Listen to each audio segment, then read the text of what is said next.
Morning mga loads, welcome to my channel. Gumawa tayo ng carbonara pasta. Yan, carbonara pasta. Pero ibang nilagay natin. Hindi bacon, hindi baboy, hindi manok. Ang nilagay natin, tuna chunk. Napakasarap talaga ng lasa. Iba-iba talaga. Ayan o. Nilagyan natin ng basil. Yan.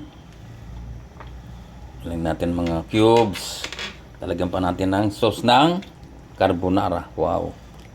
So delicious talaga. Ayan. Napalapot pa natin para mas lalong sumarap. Kasi may timpla na siya.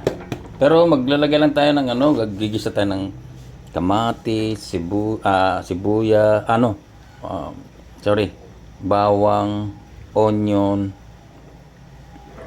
Ayan ang natin, basil. Ayan, di ba? Oh, napakasarap.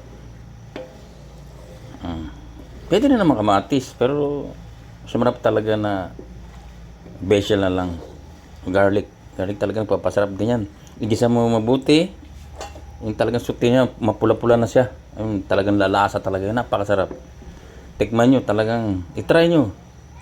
Talagang lalo pag butter ang nilagay nyo. Naku, so napakasarap talaga. Grabe. Kasi yan, may cheese na rin kasing halo yan. Kaya, yung ready-made na carbonara. Pero madali lang gumawa ng yung talagang gagawa ka ng sauce ng carbonara. Ano ka ng chicken base. Yan. Magagawa ka ng yung white sauce. Dali naman gumawa. Tapos yun ang titimpla mo na lang siya. Kasi ito, pag tinatamad ka talaga, ano na lang talaga yung gagawin mo ready-made. Kasi puro ready-made na ngayon Pero kailangan, wag lang puro ready-made. Meron ka rin ihahalo o gigisa mo para sumarap siya. Para madagdagan ba ang lasa. Yes. Ayan pinapalapot ko na, malapit na siya. Para ibagsak na natin ng pasta. Yan. Diba? Hindi pa nga kumukulo. Masarap na. Yummy na siya.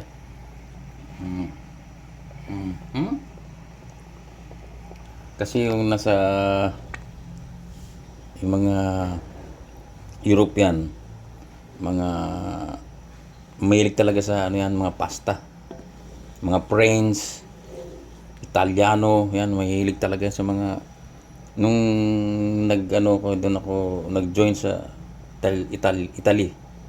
Talagang pasta lang talaga ginisa sa garlic ba. May chop na tomato. Ayun lang. Tapos lagyan lang kunting ricado, chop onion, yun na, pagkain na nila yun. Tapos with the red wine. Yun ang katapat niya, red wine. Ayan, lagi yan sila. Umaga, tanghali, gabi.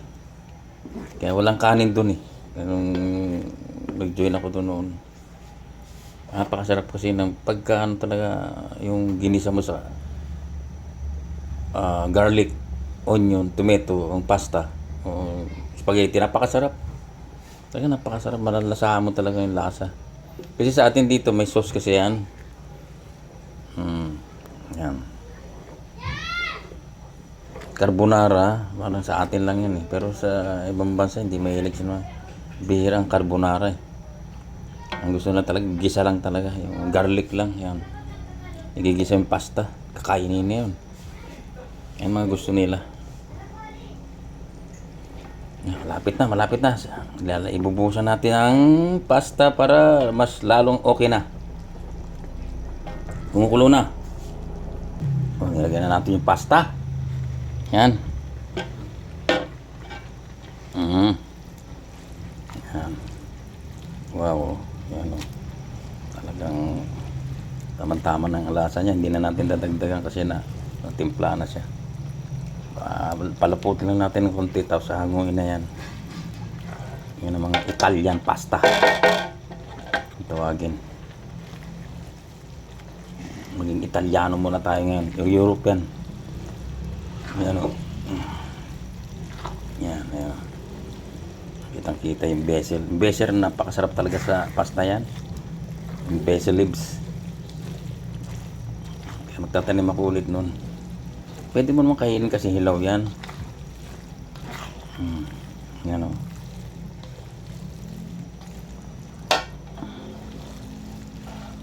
Tapos na. Ayan o. Ayan. Carbonara. Ayan. Ayan, nasa sa ilalim. Ayan. Ayan, tuluan na. O ano pang hintayin natin? Thank you for watching. Don't forget to follow and subscribe. Thank you for support. Bye bye. Sana natutunan nyo to na kahit na papaano. Yan. Yan. Madali lang naman. Pag hindi talaga marunong, mga creamy din sa ano, yung ready made. Thank you for watching. Bye bye.